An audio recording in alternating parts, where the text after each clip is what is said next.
Lieutenant Nova Starweave sat in the cold, silent control room of the Celestial Seeker, watching meaningless waves of data scroll endlessly across her holoscreens. The vast black sea of space stretched beyond the reinforced observation panel, as dull and unchanging as the last 100 days she had spent on deep space monitoring duty. Her tentacles drooped listlessly over the controls, occasionally tapping buttons more out of muscle memory than purpose. She had once believed space would be full of wonders and unknown beauty, but now she knew it was mostly empty cold and endlessly repetitive. Nova was bored, and not just ordinary bored, but existentially bored. The kind of boredom that gnawed at the edges of her mind, making her question every life decision that led her to this moment. She had graduated top of her class in xenoscience. She had been praised for her precision and pattern recognition. She had dreamed of finding lost civilizations or witnessing cosmic phenomena. Instead, she was stationed on a ship where the most exciting event last week had been a minor fluctuation in radiation near an asteroid field. She sighed deeply, her secondary voice box harmonizing her frustration in a low, sarcastic tone. "Why did I ever think this would be adventurous?" she muttered to herself. The control room lights blinked softly, casting a rhythmic pulse that matched the gentle hum of the ship systems. The only other sound was the soft clicks of Lieutenant N.N. Blazer at the adjacent station, who was either half asleep or pretending to be Nova, rubbed her central eye trying to stay awake when a flicker caught her attention. A blip had appeared on one of her peripheral sensor screens. At first, she thought it was a glitch, her exhausted mind playing tricks on her. She blinked twice, leaned in closer, and activated a diagnostic scan, just to be sure, she told herself. The scan results popped up on her interface, and her tentacles tensed. The signal was real, unfamiliar, but definitely not natural. It was artificial.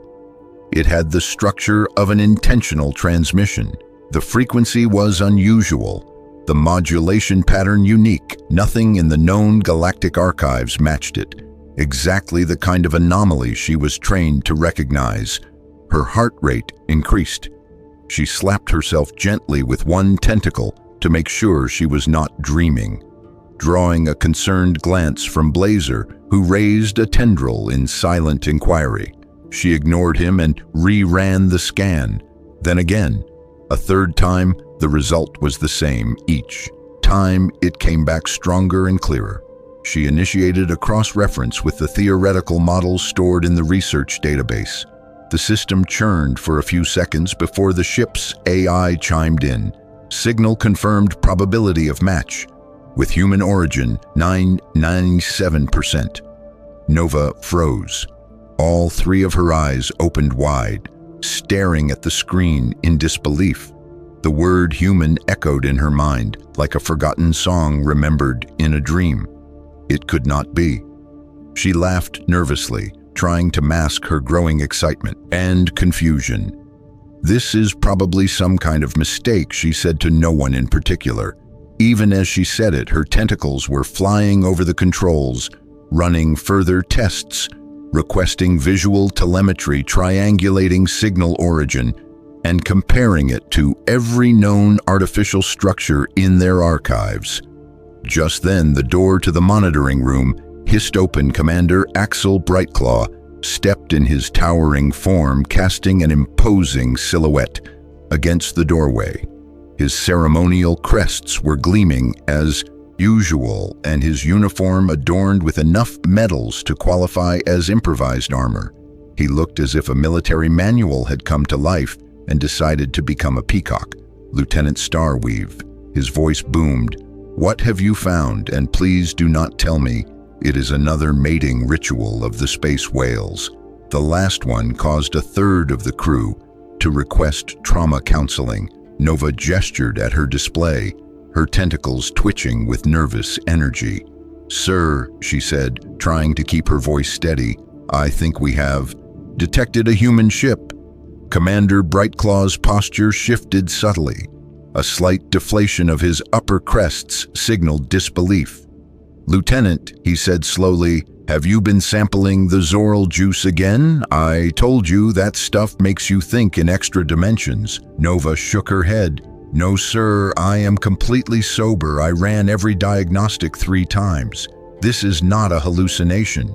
The energy signature, the propulsion systems, the signal encoding, they all match the archived theoretical data for human technology is an exact match." Brightclaw approached the console, peering at the readouts as his 6-fingered hand stroked his chin. His bioluminescent neck spots pulsed with growing interest. Well, well, well, he murmured. Either someone is playing the most elaborate practical joke in galactic history, or we have just become the crew that made first contact with a mythical species. Nova could hardly believe it either.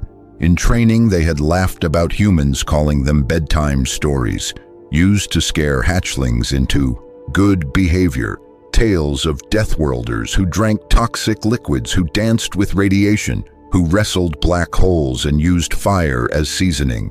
It was absurd, it had to be, but here it was. The data did not lie. And now the signal was increasing in strength, suggesting the ship was approaching or intentionally broadcasting a stronger reply. Brightclaw straightened and let out a low hum that resonated in the metal panels of the room. "Open a channel, Lieutenant. Let us find out if the legends are true and whether they are as unpredictable as the stories suggest." Nova nodded and turned back to her controls. Her tentacles moved quickly now, no longer out of boredom but from pure adrenaline. She initiated the standard first contact protocol, adjusting the signal to include diplomatic greeting codes, a universal translator handshake, and a status beacon to indicate peaceful intent. The console responded with a soft chime. Connection initiated, awaiting response. As she sat there, heart pounding, the weight of the moment began to sink in. For years, she had lived a life of routine, of procedures and expectations, and now she stood at the precipice of something truly unknown, something every xenoscholar, every dreamer, every explorer had imagined but never witnessed. This might be the day that changed everything. It took only a few minutes for the rest of the ship to be notified. Commander Brightclaw wasted no time in assembling the senior staff in the conference chamber. The announcement was made swiftly and without ceremony. "We have detected what appears to be a genuine human vessel," he said. "And they have responded to our signal."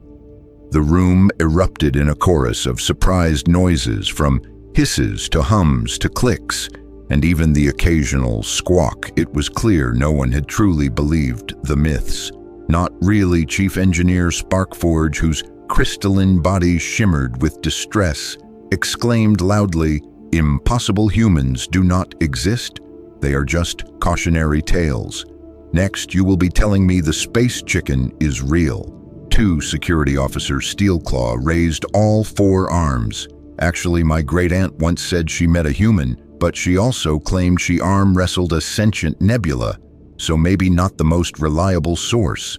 Nova stepped forward, showing the visual logs and sensor data. The room fell silent as images of the signal profile, propulsion traces, and artificial constructs filled the screen. The evidence was undeniable. The crew stared at the screens, trying to reconcile the undeniable facts with the stories they had laughed off for generations. Dr. Luna Quantum Weaver, the ship xenoanthropologist, floated forward in her hoverchair, eyes wide with awe.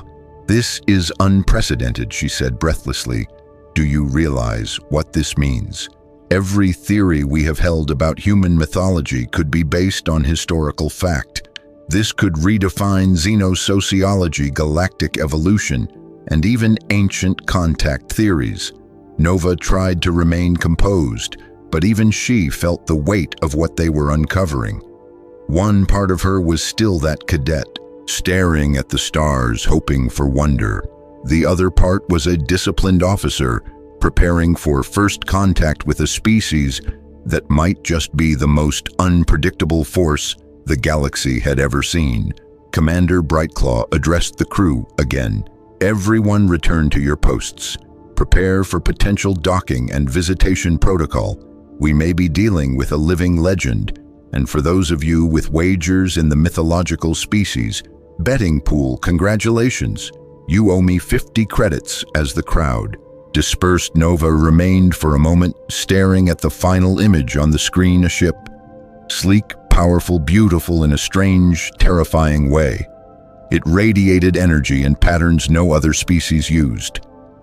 And yet, it appeared precise, efficient, even elegant. She reached out a tentacle and gently touched the console, as if it might bring her closer to the truth she was about to discover.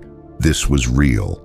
The humans were real, and her life was no longer boring. The main conference room of the Celestial Seeker had never seen such energy before. It was packed from wall to wall with officers, crew members, and science specialists. Every species, every shape and form trying to fit into one chamber designed more for quiet discussions than mass excitement. The walls pulsed faintly with the ship, harmonic stabilizers working overtime just to keep up with the overwhelming emotions surging through the ship. Lieutenant Nova Starweave sat near the front, her tentacles coiled tightly around her datapad as she watched the room fill with personnel. Their voices buzzed across the chamber like electricity jumping between clouds of anticipation. Most of them were talking about the same thing. Could it really be true? Had they really found humans? Commander Axel Brightclaw stood at the head of the room, his posture rigid with ceremonial dignity. His crests were extended to their full height, glimmering under the overhead lights in a shimmering spectrum that signaled both pride and seriousness. Nova recognized the pose immediately. Was his "I am about to make an announcement that history will remember" stance. Attention, crew of the Celestial Seeker. He began, his voice cutting cleanly through the noise, as if slicing through vacuum itself. As most of you have heard, through our extremely efficient rumor distribution network, we have received a response from the signal we detected. Instantly, the room exploded in reactions ranging from shocked gasps to speculative laughter to horrified disbelief. Nova could not help but notice several. Crew members exchanged panicked glances while others began recording everything. Unfolding in real time, Chief Engineer Ryland Sparkforge, whose crystalline form shifted in agitation, stepped forward, her voice resonating through the room with a sharp tone. "Impossible," she shouted, her crystal facets refracting the ambient light. "Humans are myths. If we accept this, then next, you will be telling me the Great Space Chicken is real, too." From the back of the room, Security Officer Blake Steelclaw raised all four of his arms and called out, "Actually, my great-aunt once said she traded with humans, although she also claims she arm-wrestled a black hole in one round, so maybe not the most credible source." A light ripple of laughter passed through part of the room, but many remained deathly serious. All eyes turned to Dr. Luna Quantum Weaver, the ship-leading xenoanthropologist who floated forward in her elegant hoverchair.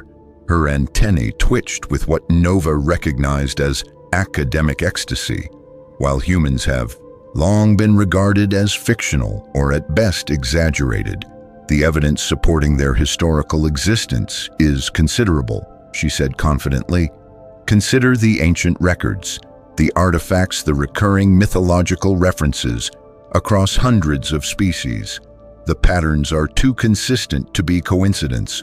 Nova took this opportunity to pull up her compiled research notes and share them on the central display screen. A holographic array shimmered to life, showing several historical records from different civilizations. Some spoke of beings who could survive extreme climates. Others referenced creatures who turned their planet nuclear arsenal into power sources.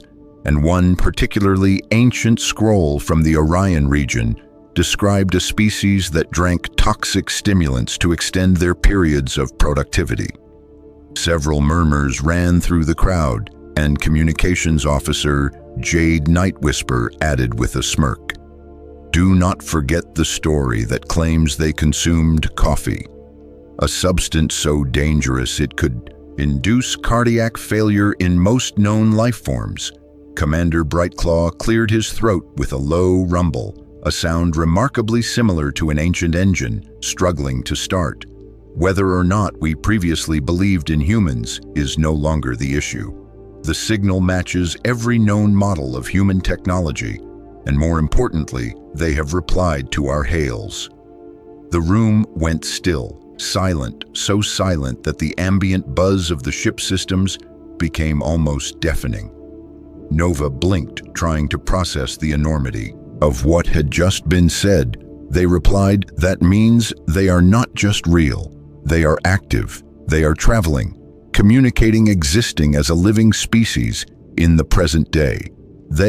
What she whispered barely loud enough to hear even herself. Brightclaw continued, "Yes, they responded in perfect galactic standard language, and they have requested to open visual communications." The room erupted again. This time the chaos was less mixed with disbelief and more with uncertainty, excitement, fear, and raw, unfiltered curiosity. Dr. Quantum Weaver hoverchair spun in an uncontrolled loop as she squealed, "This is unprecedented. Do you realize what this could mean for our entire understanding of ancient contact history and cultural evolution?" Chief of Security Maximus Ironheart, who had remained silent until now, stood with his arms crossed, his thick, scaled hide shifting into a deep, worried hue. Let us not forget that nearly every myth involving humans also includes destruction, war, chaos, and impossible survival feats. We might be about to open our doors to the most dangerous species ever imagined. Nova glanced at him and then raised a single tentacle in acknowledgement. Well, technically, oxygen is toxic to most known species, and yet we breathe it. That does not make us dangerous. It makes us adapted. Not helping, muttered Ironheart as his scales shimmered back into a darker shade. Commander Brightclaw raised a hand for silence. Once again, the room settled into attentive focus. "I understand the concerns. Yes, humans are from a death world.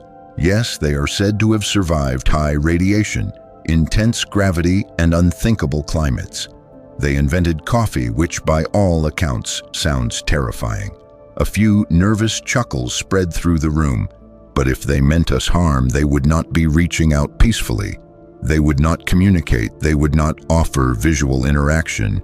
This is not an act of war. This is an opportunity to answer one of the oldest questions in the galaxy, and to make history, Nova felt.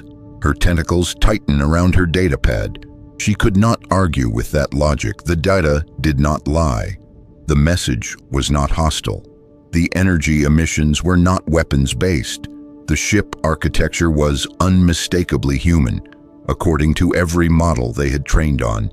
And yet here she was, still trying to accept the impossible as real.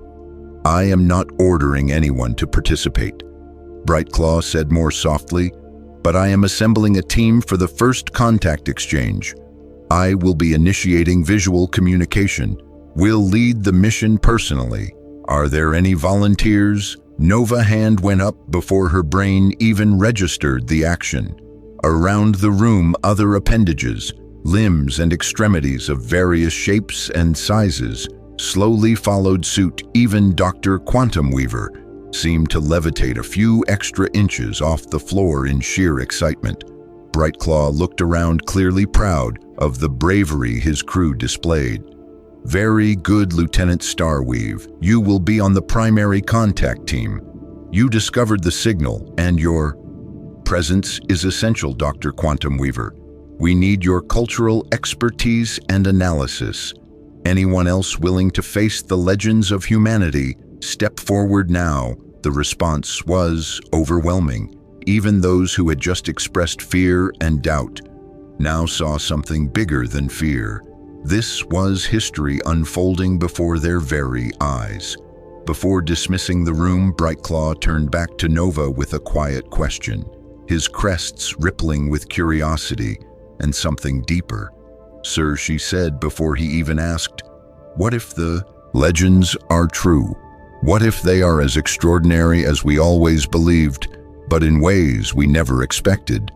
He smiled slightly, a rare gesture from the commander. "Then, Lieutenant," he said, "we are about to have a very, very interesting day, and I am about to win a great many credits from the officer betting pool." As the crew began filing out, Nova heard fragments of speculation mixed with humor and awe. Some questioned whether humans had really survived black holes. Others wondered if the stories of gravity, manipulation were real. Still more were simply stunned that something believed to be a fairy tale could suddenly become part of their everyday reality. For Nova, the feeling was different entirely. It was not just the thrill of making contact, it was the realization that the galaxy might be far more mysterious than any of their models predicted. That stories, no matter how strange, often had roots in truth. That even the most ridiculous legends might hide something real behind them. And perhaps most excitingly, that the universe was no longer just a void of silence and sameness, but a place where anything, even the impossible, could suddenly and unforgettably become real. The control room felt unusually quiet as Lieutenant Nova Starweave returned to her station. Every movement she made was deliberate, focused. Each swipe of her tentacle across the console carried the weight of knowing that history was about to unfold. Before her, the screen shimmered with the pulsating light of an active communication link. The response from the human vessel had already arrived, and the data confirmed what no one had dared believe. The humans were not only real, but they were requesting visual contact. Nova felt her breath catch in her throat, or the closest approximation her species could manage. This was it, the moment that separated myth from reality. She adjusted the communications array, her tentacles trembling just slightly despite her training and discipline. She had been the first to detect the signal, and now she would be one of the first to see a human face with her own eyes. Commander Brightclaw stood behind her, his crests rigid with anticipation. The crew was assembled ready for whatever came next. The visual feed initiated with a soft pulse on the main screen, and suddenly, there they were. A human captain, Alexandra Chen Nova, blinked all three eyes trying to absorb what she was seeing. The human was standing tall, calm, and smiling. Her face was framed with dark hair, pulled back in a precise fashion, her uniform immaculate with subtle signs of utility over decoration. And most alarmingly to Nova, she was not wearing any environmental suit. Sir Nova whispered, leaning toward Commander Brightclaw, who had also noticed the lack of protective gear. "She is not wearing any suit.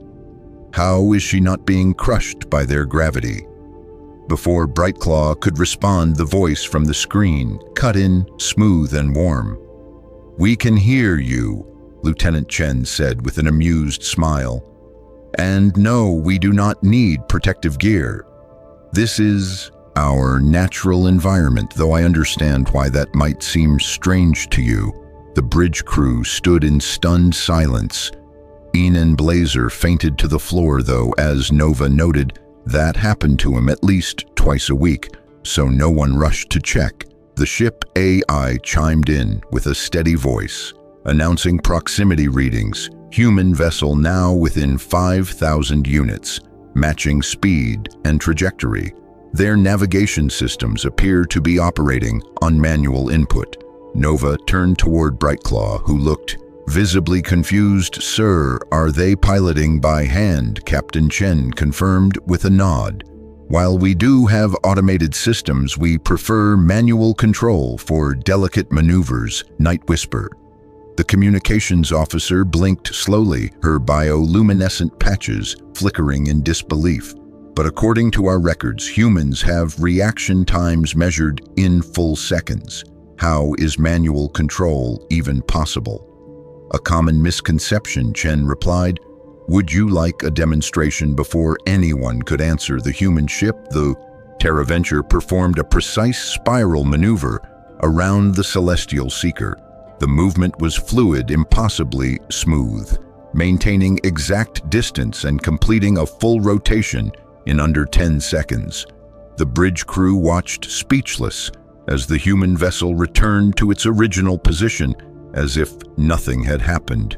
Show-offs, Sparkforge muttered under her breath, though Nova could detect a flicker of admiration in her crystalline form. The AI announced final approach. Human ship preparing docking, procedures adjusting artificial gravity to match parameters provided for galactic species, warning hospitality levels rising. Captain Chen appeared again, her smile unwavering. We have adjusted our docking bay gravity to 0.3 of our usual setting. We figured full Earth gravity might be a little intense for first-time visitors. Dr. Quantum Weaver Hoverchair wobbled with excitement. Fascinating, she exclaimed. They can alter gravity fields so precisely. That implies a deep understanding of mass, manipulation, and field theory. Let me clarify, Chen added. Our normal gravity is over 3 times the level we have prepared for you. We would not want to overwhelm our guests on our first date. Apologies, cultural reference. Our linguists are still calibrating. Nova took notes furiously. Her mind spun with implications. Everything they were learning contradicted the brutal Deathworlder legends. Instead of monsters, the humans appeared to be highly advanced, remarkably polite, and even thoughtful. The AI confirmed the docking status. Docking complete, human ship requesting permission to initiate onboard meeting and refreshments. Refreshments, Sparkforge repeated in a voice so low it barely registered. Do they mean food? Are they planning to feed us? Dr. Quantum Weaver offered an explanation. Offering food is a common diplomatic gesture in many cultures, though I must admit I am very curious about their definition of edible. Brightclaw straightened his crests. Well, team, this is it. Environmental suits on. Translation modules. Active emergency teleport beacons. Ready. Wait, what? Nova said, confused. Just a joke, Brightclaw added mostly, his crests rippling with an awkward chuckle. Try to remain calm, do not stare too much. And please, Sparkforge, do not panic and crystallize if they offer you a beverage. The contact team assembled at the airlock. Nova stood beside Brightclaw, Quantum Weaver, Sparkforge, and Steelclaw as the heavy door hissed open, releasing a slight shift in air pressure and a faint, unfamiliar scent. The corridor ahead glowed warmly, lit by human ambient lighting designed to be comfortable for their visual spectrum. At the far end stood the human delegation led by Captain Chen. Her arms were open palms visible, which, according to cultural briefing, was a sign of welcome, not aggression. The rest of her officers stood nearby. Smiling, Nova still found the toothy expression unsettling. Welcome aboard the TerraVenture, Chen said. We hope the gravity is manageable. Sparkforge responded with careful composure. It is manageable, though I must admit the fact that you can alter it so casually is both impressive and terrifying. This is nothing said, another human stepping forward, identified as Chief Engineer Marcus Rodriguez. You should see the recreation deck. We play a game there that involves changing gravity in the middle of competition. Nova eyes widened. You intentionally remove gravity for fun. Rodriguez nodded with a grin. Would you like a demonstration? No, said the entire alien delegation in perfect unison. Chen chuckled and gestured for them to follow. Please come this way. We have prepared our conference room for your visit. As they walked through the ship, Nova observed the construction materials stronger than anything used in standard galactic design. Doors, thicker floors, reinforced panels indicating radiation shielding beyond typical protocol. "You build your ships like bunkers," Nova whispered. "Standard safety margins," Rodriguez said cheerfully. "Just in case something goes wrong." Chen led them into the conference room. The chairs had been adjusted to accommodate various body types, from floating hover units to wide base seats. For crystalline species, every detail had been considered. Brightclaw began the formal discussion.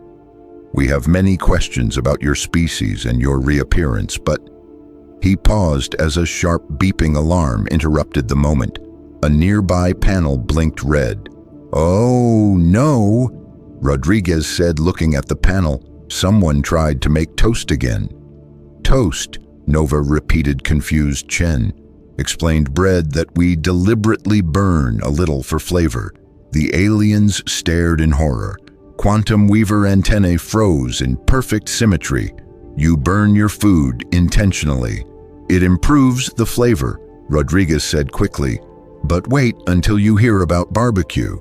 "Perhaps we should focus on diplomacy," Chen said, noticing the rising stress in Sparkforge glowing surfaces. As the meeting resumed, the discussion moved into matters of legend and historical misunderstanding. Brightclaw explained that many species believed humans were myths, stories from the past meant to inspire caution or fear. Captain Chen took it in stride, smiling as she listened. "We have heard similar things from our side. Apparently we are the monsters under the bed for half the galaxy." Suddenly a crash echoed from above. A ceiling panel popped open and a dusty human technician dropped down, hitting the floor with a grunt. "Sorry, Captain, I got lost in the ducts." Nova recoiled. "You crawl through your ventilation systems voluntarily," Rodriguez looked puzzled. "How else do you maintain them?" Sparkforge whispered. "Maintenance drones, automatic systems, literally anything other than sending organics into tight, dark spaces." The humans exchanged glances. "Where is the fun in that?" said the technician before being escorted out. Quantum Weaver vibrated with excitement. "This is remarkable. Your species does not just adapt. You embrace discomfort. You engage with chaos. Intentionally." Chen interrupted smoothly. "Would anyone care for a refreshment? We have safe options for every biological type." The aliens watched as the humans casually drank and chewed unfamiliar items. Rodriguez consumed something that made Nova tentacles curl in alarm. Capsaicin, her scanner read. "You willingly consumed a chemical irritant," she said in disbelief. "This is the mild version," Rodriguez grinned. "You should try the ghost pepper." "No thank you," said Sparkforge, whose crystalline form now displayed several alarming stress fractures. The humans laughed, the mood lightening again. Nova realized then that every assumption she had carried was unraveling before her eyes. The humans were not savage beasts. They were complex, intelligent, unpredictable, and endlessly curious. They had survived a death world and turned it into a home. They had taken hardship and made it convenient. They had taken isolation and turned it into invitation, and they had done it all with a smile. The longer Nova stayed aboard the TerraVenture, the more her expectations continued to unravel, layer by layer. Like many of her species, she had grown up with stories that painted humans as chaotic, aggressive creatures barely one step removed from extinction. According to legend, they lived on a death world, survived through brute force and sheer stubbornness, and were so unpredictable that even the stars seemed to avoid them. But the more time she spent with them, the more she realized those stories had missed something far more profound. They were not just survivors, they were masters of adaptation and intention. They had looked at everything dangerous about their planet and turned it into a foundation for progress. Nova sat with the contact team in the TerraVenture conference room, each member of her delegation still adjusting to the gravity.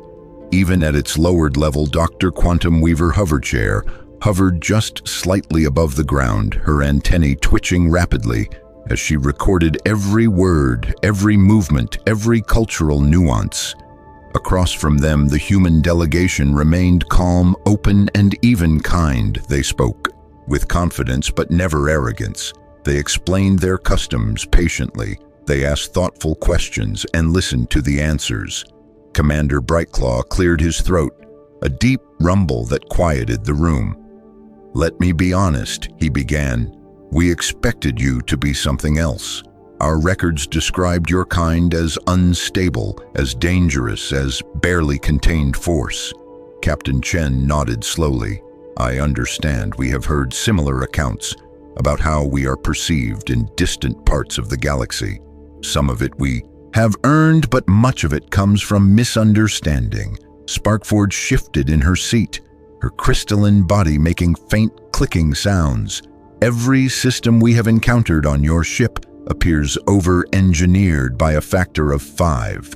The stress tolerances, the redundancy, the power generation capabilities, they exceed anything we have ever documented." Rodriguez leaned forward, his hands folded on the table. "We learned early on that our planet would not forgive mistakes, so we stopped making them, or at least we tried. Our world taught us the cost of failure, so we built to survive, not just thrive." Dr. Quantum Weaver eyes gleamed. "That matches the mythological analysis. Humans endure extremes, then embrace those extremes and normalize them. You do not avoid danger. You analyze it, quantify it, and then engineer around it." "That is one way to look at it," Chen replied, smiling. "But we also do not want to make others uncomfortable, which is why we adjusted our gravity and environmental systems to meet your needs." Nova nodded thoughtfully. "It is not just your survival skills that are impressive. It is your ability to recognize that not everyone shares your biology and to make accommodations for that. That suggests not just strength, but wisdom and empathy." There was a short pause in the conversation. Then Captain Chen stood gesturing to a side panel. "Let me show you something," she said, tapping the control surface. A holographic display lit up in the middle of the room, showing a cutaway of the TerraVenture systems lit up as various modules pulsed and flickered in sync.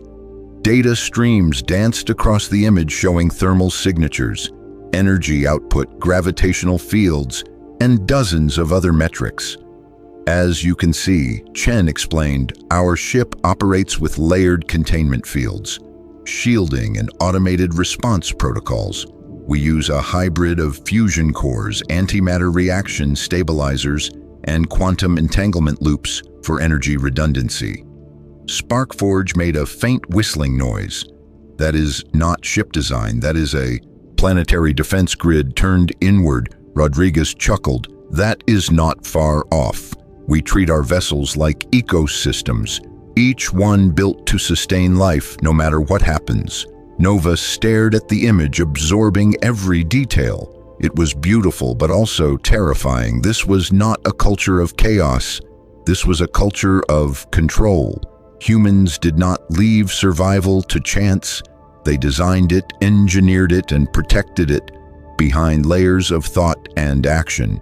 But what truly caught her attention was how the humans interacted with each other during breaks. In the diplomatic exchange, they shared jokes, offered refreshments, and moved with the ease of people who understood each other deeply. She watched Rodriguez hand a mug of hot liquid to another officer. With a casual grin, watched Captain Chen speak quietly to a younger crew member who appeared nervous. Watched the subtle moments of shared history and respect that passed between them like invisible threads. "You do not just survive," Nova said slowly. "You have built something more than resilience. You have built trust systems, culture, and you extend that courtesy even to strangers who believed you were only a myth." Chen looked at her, and for a moment the room felt very still. "That is the part most people miss about us," she said softly. "We are not strong because we come from a death world. We are strong because we learn to rely on each other in spite of it." Commander Brightclaw leaned back, his crests flattening in thought. "I am beginning to understand." He paused and then added, "Though I still think your toaster is probably not a genuine human artifact." Nova gave a brief laugh, unable to help herself. Despite the constant surprises and cultural differences, the humans were strangely likable. Their confidence was grounded in experience, not ego. Their stories were wild, but somehow always connected to deeper truths. She thought about the myths that spoke of humans drinking boiling chemicals to stay awake, of wrestling storms for fun, of building machines to tame volcanoes and freeze deserts. She had dismissed them all as exaggerated metaphors, but sitting here surrounded by beings who had not only done these things, but improved upon them, refined them, and shared them generously, she no longer found the stories unbelievable. Instead, she found them inspiring. As the conversation shifted to cultural exchange and possible future cooperation, Dr. Quantum Weaver leaned in excitedly. "Have you encountered any other species that were considered mythological and evidence of the Varan Dreamwalkers or the celestial feathered Captain Chen?" Exchanged a look with her officers. "There have been rumors and findings in our deep exploration logs, but nothing confirmed. However, after this meeting, I am starting to think those stories deserve a second look." Brightclaw nodded. "A fair conclusion. There may be more truths hidden within our legends than we thought." Just then, the room lights dimmed slightly as the ship's AI issued a soft alert. "Gravity recalibration sequence. Complete environmental stabilization." Nominal Nova looked around the room, noting that her team seemed more relaxed now, less stiff, less cautious. They had begun to adapt not just to the environment, but to the idea that these humans were not enemies, not threats, but possibly the most valuable allies the galactic community had never known. Chen walked to the side wall and activated another screen, displaying a list of shared technologies. "We would like to offer preliminary data on our gravitational field systems in exchange for insights into your harmonic stabilizers. We believe both of our people could benefit from this cooperation." Sparkforge leaned forward, visibly intrigued. "This data alone would take our structural designs forward by decades, possibly more." Rodriguez smiled. "Then we are happy to share. The best way to prove the legends wrong is by building something new together." Nova felt a ripple of emotion pass through her, something between awe and gratitude. She had started the day in a dull room, watching meaningless data float by, and now she was sitting across from the most extraordinary beings she had ever met. They were not what she had expected. They were better. As the humans began preparing a technical presentation, Nova turned to Brightclaw Commander. She said softly, "What do we do now?" He looked at her with a quiet smile. "Now, Lieutenant, we learn. We collaborate, and we rewrite every textbook in the galaxy." Nova nodded and glanced one last time at the display of the Terra Venture, shining strong and steady in orbit beside their own vessel, a symbol of myth turned into reality, a force that had emerged from the shadows of legend and extended a hand, not of war, but of friendship. The humans had changed everything, and this was only the beginning. The moment the alert sounded, everything changed. 1 second, the room was filled with quiet conversation and light laughter as the alien and human delegations exchanged cultural facts and joked about impossible foods, and the next both ships shook as if something enormous had grabbed hold of the fabric of space and started pulling. Nova Starweave instinctively reached for the nearest handhold, her tentacles tightening around a structural support beam as her balance shifted sharply. The lights flickered. Gravity wavered, and for one dizzying instant, she felt her stomach lurch even through the suit dampeners. "Spatial anomaly detected," announced both ship AIs in perfect synchrony. "Gravitational disturbance approaching critical threshold." Nova's eyes widened as she turned to the main viewport, through which the stars themselves were beginning to distort. Stretching like taffy pulled across an unseen force, they twisted and bent in ways that defied explanation. It was as if reality had forgotten how to behave. Commander Brightclaw shouted a status report, his voice unusually high for someone usually in control. The rippling patterns of his crests flattened against his head, a clear sign of distress. Captain Chen was already moving across the human bridge, her fingers dancing over the control panel faster than Nova could follow. Her tone was calm but urgent. Spatial rupture forming between our vessels. She said, "The gravitational shear is escalating. If we do not act quickly, both ships will be torn apart." Sparkforge, whose crystalline body was already flickering between hues of panic, called out, "Our structural integrity is dropping rapidly. Our compensators were not built to withstand this level of flux." Rodriguez looked up from his console with what Nova could only describe as excitement masked by grim focus. "Then it is a good thing you are aboard a human ship," he said with what might have been a grin. "Captain permission to do something incredibly stupid and also potentially brilliant." "Granted," Chen said without hesitation. "Just try not to break too many laws of physics." Nova stared in disbelief as the humans leapt into coordinated action.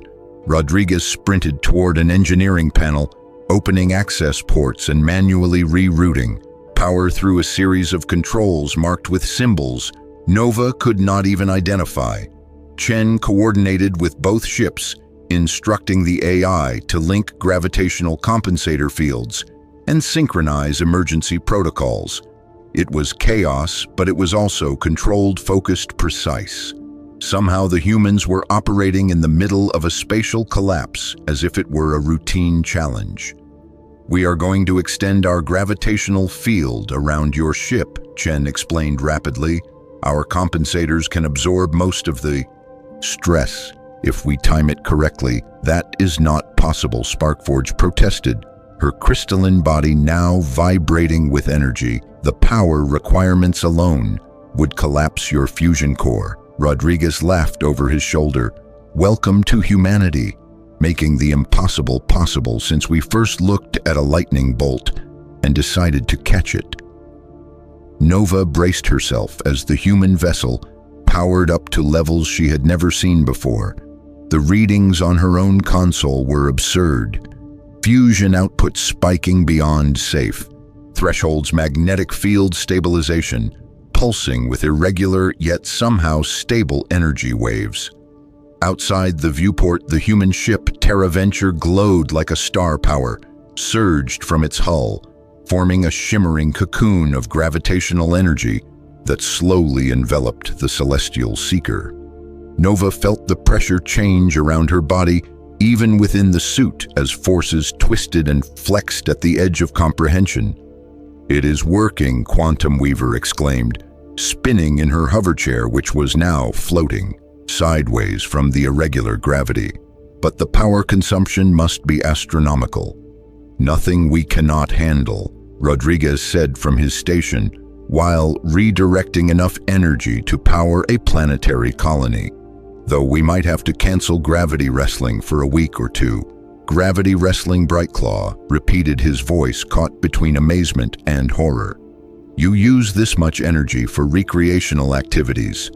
"Focus," Captain Chen ordered, her voice still calm but commanding. "Celestial Seeker, we need your crew to synchronize your shield harmonics with ours." Now Nova and Sparkforge rushed to comply, every trace of fear now replaced with technical focus. Working with the humans in real time, Nova found herself matching their pace and rhythm, and though the systems were foreign and the process unfamiliar, they made it work.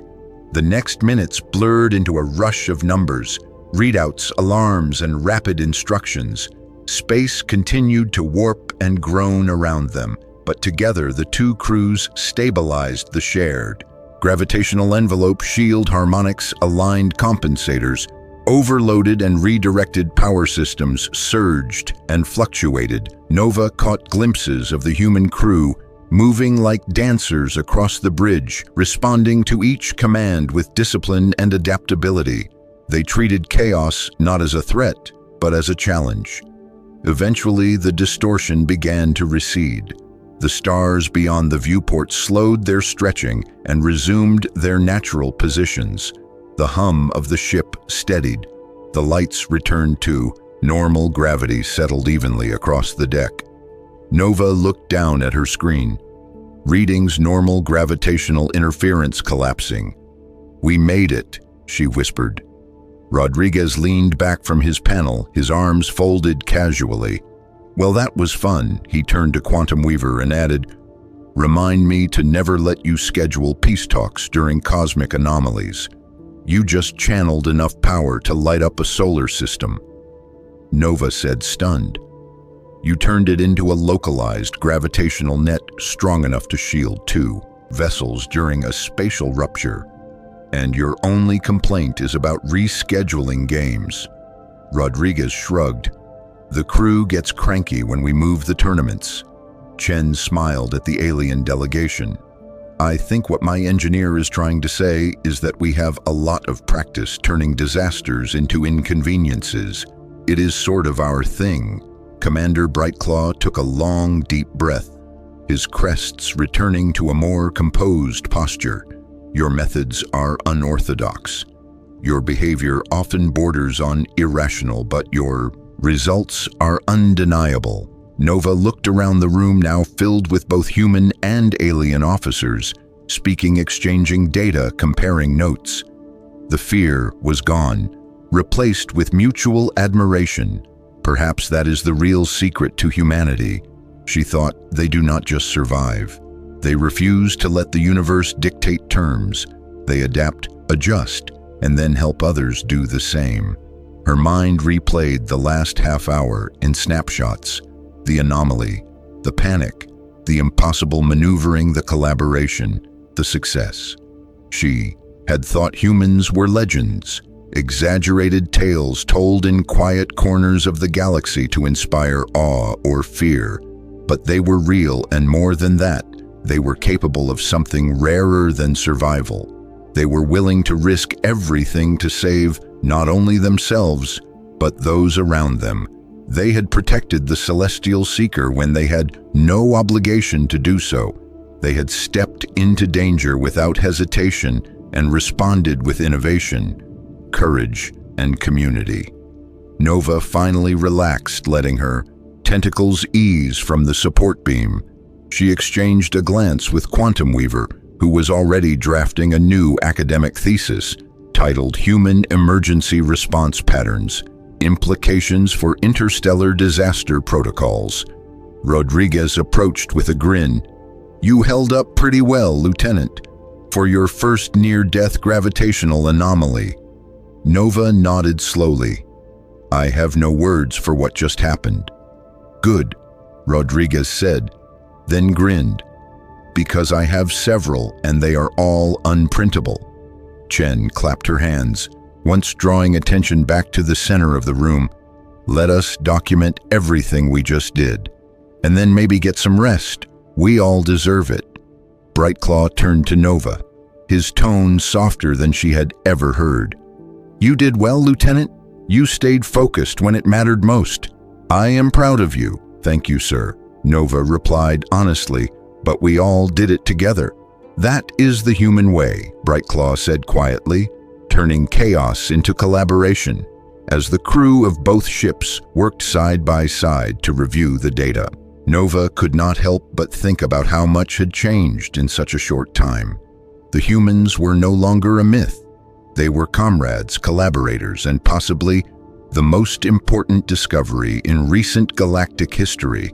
And through all of it, they had kept their humor, their strength, and their cookies. Nova let herself smile. For the first time since deep space monitoring had started, this mission had become something unforgettable. The Celestial Seeker had returned to its usual position, in orbit, calm and steady after the anomaly that had nearly torn both ships apart. But nothing on board was truly the same. Not in the minds of the crew, and certainly not for Lieutenant Nova Starweave. She stood once more in front of the Galactic Science Council, this time not as a board monitoring officer, but as a first-hand witness to one of the most important events in interstellar history. The council chamber was massive curved rows of seats, rising high above the floor, each one occupied by representatives from different species. Their skin shimmered in colors, their crests flickered, their eyes blinked in synchronized patterns. Some breathed in gas clouds, others through skin membranes, but all were silent as Nova began her report. The atmosphere was heavy with anticipation. Some were skeptical, some amused, and some clearly anxious about what they were about to hear. Nova took a breath and began to speak clearly and steadily. "Members of the Galactic Science Council," she said, "my name is Lieutenant Nova Starweave, representing the Celestial Seeker and the Zeon Exploration Corps. I am here to confirm that humans are real. Not myth, not legend, not cautionary tales, but living, breathing, sentient beings operating in our galaxy." A ripple of reaction flowed through the chamber.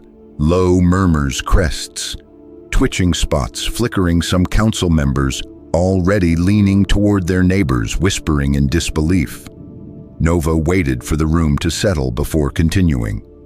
"We encountered a human vessel while conducting standard deep space monitoring procedures. Their ship emitted an artificial signal which matched theoretical models of human technology with 99.97% accuracy. Our analysis was confirmed by onboard AI and multiple scans." She tapped her datapad, and the central holographic projector lit up, displaying the data charts, sensor readings, and energy waveforms that had matched ancient records of human activity. But more importantly, she said, "They responded." The council chamber fell into an eerie silence again. Nova let the weight of that statement sit for a moment before she elaborated. "They responded in perfect galactic standard. They initiated contact, they offered peaceful communication, and invited us aboard their ship. Their behavior was diplomatic, respectful, and astonishingly well prepared for interspecies interaction." Another wave of murmurs ran through the chamber, this time mixed with disbelief and fascination. Nova continued, "We boarded their vessel known as the Terraventure and engaged in direct communication with Captain Alexandra Chen and her crew. Their ship operated on a fusion core supported by layered gravitational field systems. Their energy output exceeds anything we have on record, and they were able to adjust environmental conditions to accommodate our physiology within minutes of contact." One of the council members, an elder from the Trallan species, raised a segmented limb. "Lieutenant, are you suggesting that humans willingly alter their own ship environment for others?" "Yes," Counselor Nova replied. "They not only adjusted gravity to a level comfortable for us, they even prepared dietary options for various biological classes. Their medical staff was on standby. Their engineers provided real-time environmental diagnostics, and their leadership team ensured that every cultural protocol was respected." Dr. Quantum Weaver, who sat nearby on the delegation bench, nodded excitedly. Her antennae waved in synchronized patterns. "We have never encountered a species that not only prepares for first contact, but does so with such detail and empathy. They treated the event like it was sacred." Another council member interrupted, "This level of coordination is not what the legends say.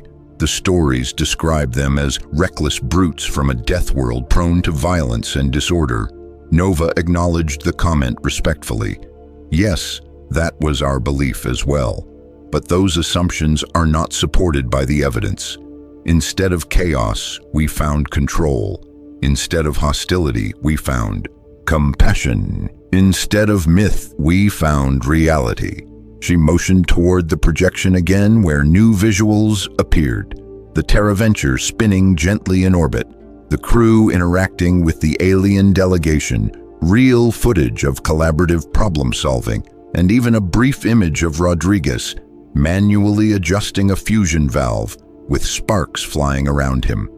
Nova said, "They saved our ship during a spatial anomaly using gravitational field manipulation and emergency energy redirection techniques we had never seen before. Their engineer rerouted enough energy to stabilize both vessels while coordinating efforts with our crew and maintaining real-time updates with their command center." A green-scaled counselor leaned forward. "Surely you exaggerate. No species has such tolerance for high gravity, high stress, and high radiation simultaneously." Nova shook her head. "That is what we believed until we witnessed it firsthand. They thrive under conditions that would kill most of us. They use high-gravity chambers for recreational training. They consume chemical stimulants to increase cognitive performance, and they treat radiation shielding as a daily safety precaution rather than emergency protocol." Council murmurs intensified as disbelief turned into heated debate. One bioluminescent species representative actually dimmed his own glow in stunned silence as he stared at the recordings. Nova continued, "But perhaps most shocking of all, they are generous. With their technology, with their time, with their resources. They shared data willingly about gravitational field systems, quantum stabilization, and energy distribution. We have already implemented parts of their systems into our research ships. Their presence has not just changed our understanding of science, it has improved our lives." She paused, then added, "But not everything is practical. Some of their behavior is simply beyond our cultural understanding. They burn their food intentionally. They climb through their ventilation systems for maintenance. They remove gravity for fun, and they refer to these actions as bonding activities." This prompted an audible reaction from several council members. One representative from the Krinlock delegation stood to speak. "Are you saying they create artificial hardship for amusement?" "Yes," Nova replied, "and yet they also support one another through those challenges. It is not just survival, it is culture, it is community." Brightclaw, who had remained quiet until now, stepped forward to speak. "I was among those who believed. The myths I wagered credits that they were real, and I was right. But what I discovered was far beyond what I imagined. They are not just strong, they are wise. They are not just dangerous, they are deeply principled."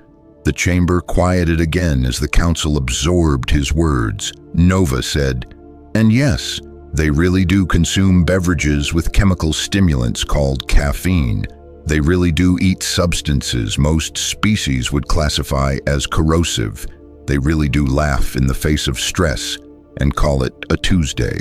A soft chuckle rose among the delegation benches, but it quickly settled back into thoughtful silence. She concluded, "We must rewrite our history books. We must reevaluate every ancient record and revisit every myth, because if the humans were real, then what else might be? And more importantly, what role will they now play in our collective future?" As she stepped back from the podium, the council chamber erupted into discussions. Some shouted, some whispered, some called for immediate scientific expeditions to human space. Others debated the implications for galactic diplomacy. Brightclaw looked over at Nova, his crests fully extended in pride. "You did well, Lieutenant." She nodded, but her thoughts were elsewhere. Dr. Quantum Weaver was already preparing proposals for joint exploration missions, her hover chair zooming in excited circles. One council member approached and asked, "When will we meet them again?" Nova smiled. "We have been invited to something called a barbecue. It includes food, heat gravity, and warning labels." More murmurs followed, some amused, others clearly concerned. Brightclaw added, "They promised to keep the gravity below crushing levels this time." Nova looked toward the stars visible through the wide dome of the chamber. She thought of the TerraVenture still out there, still moving through space as calmly as if it had not just saved an alien ship and redefined an entire civilization. Humans were not monsters or myths or mistakes. They were something entirely new. They were a challenge to everything the galaxy thought it knew, and they were a reminder that the impossible was only impossible until someone decided to do it anyway. As she left the chamber, a new message arrived on her datapad. It was from Captain Chen, an invitation to join a research panel on shared engineering models between species, and a note at the end, "Hope you are not allergic to spice." Nova smiled again. The galaxy would never be the same. And for once, that felt like a good thing. The message arrived. Not long after the council hearing had ended. It was brief, concise, and exactly what Nova Starweave had come to expect from the humans. A simple invitation accompanied by a long list of dietary warnings, environmental disclaimers, and a handwritten note at the end that read, "Bring your curiosity and your courage." The humans were hosting a barbecue. To anyone unfamiliar with human culture, the term sounded like a weapons test or an emergency drill. But after spending time aboard the TerraVenture, Nova had learned that with humans, even the most dangerous-sounding things often led to friendship and laughter. The crew of the Celestial Seeker accepted the invitation with a mix of hesitation and excitement. This time, however, they came prepared.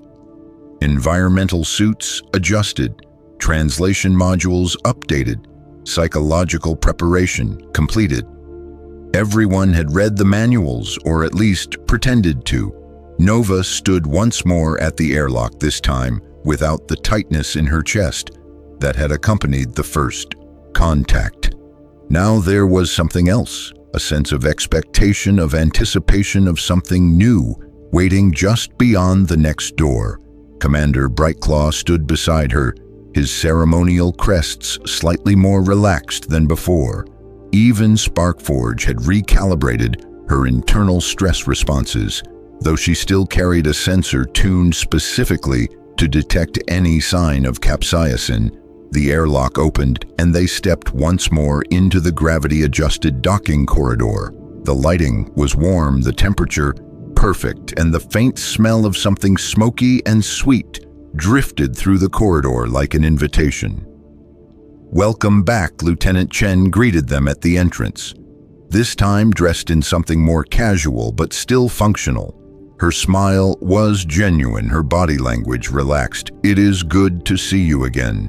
Nova nodded, her tentacles twitching slightly. "We are honored to be here, Captain, and we promise not to faint this time." "No promises from Blazer," Brightclaw muttered under his breath. The group was led to an open deck on the TerraVenture where multiple grills were operating under controlled heat fields. Strange metallic trays sizzled with protein, rich substances that shimmered with spice mixtures and layered flavors. The humans moved easily from one station to another, chatting, laughing, checking temperatures, and offering samples. Nova's eyes widened as she scanned the food. Her sensors went wild, capsaicin, sulfuric acid traces, highly reactive amino structures, and yet the humans smiled while eating. "Them. This is delicious," Rodriguez said, handing a sample to a fellow officer, "and only slightly dangerous." Sparkforge declined politely while Quantum Weaver recorded every detail. Even the act of cooking seemed to hold cultural significance. Here, food was not just sustenance, it was connection, a shared act of trust and hospitality. Several crew members from the Celestial Seeker accepted small portions carefully prepared to avoid allergic reactions or digestive complications. The humans had even printed a booklet of safety instructions in 7 galactic languages. As the meal continued, Nova wandered to the edge of the deck and looked out into space. The stars shimmered as they always had, but they felt different now. Not because the stars had changed, but because she had Rodriguez joined her, carrying a metal cup that hissed gently with heat. "You ever wonder how all of this started?" he asked. "Not just this mission, but everything, the first signal, the first myth, the first time someone looked up and thought, maybe we are not alone." Nova considered his words. "In my culture, the stars were once believed to be the eyes of the ancestors watching over us. Now I think they were windows, looking both ways." Rodriguez smiled. "We used to think we were alone too. Then we started asking questions, then we got answers, then we made mistakes, then we tried again." Nova nodded. "The journey matters, and the willingness to keep going." Behind them, the barbecue continued. Music played softly, a human melody, both strange and comforting. The two crews mingled, shared stories, and even traded small tokens. A technician from the Terra Venture gave Blazer a set of earplugs after his third fainting spell. As the gathering wound down, Captain Chen stood and raised a glass of something clear and sparkling. "To new friends," she said, "to myths made real, and to a future where legends are just stories we have not verified yet." Everyone raised their drinks or the equivalent gesture in response. Nova watched the moment and realized it was not just a celebration, it was a beginning. Later that night, she returned to her quarters aboard the Celestial Seeker and sat at her console. She opened a fresh log and began to write, not a report, not an official statement, but a reflection. She wrote about how everything had changed in the span of days, how humans had gone from bedtime stories to allies, from feared anomalies to thoughtful hosts, how they had saved her ship, shared their knowledge, offered their culture, and never once acted superior. She wrote about how myths often hold a seed of truth buried beneath fear and misunderstanding, and how truth, when met with openness, can become the foundation of trust. Most of all, she wrote about the lesson she had learned, that the greatest danger is not in encountering something new, but in refusing to understand it. That progress begins not with certainty, but with questions. That courage is not the absence of fear, but the willingness to step forward despite it. And that sometimes the universe does not give us answers until we are ready to see them. She finished her entry and looked once more out the window toward the stars. They were no longer just points of light. They were possibilities, each one a potential story waiting to be told. And for the first time in her career, she felt truly excited, not about the stars themselves, but about who else might be looking back.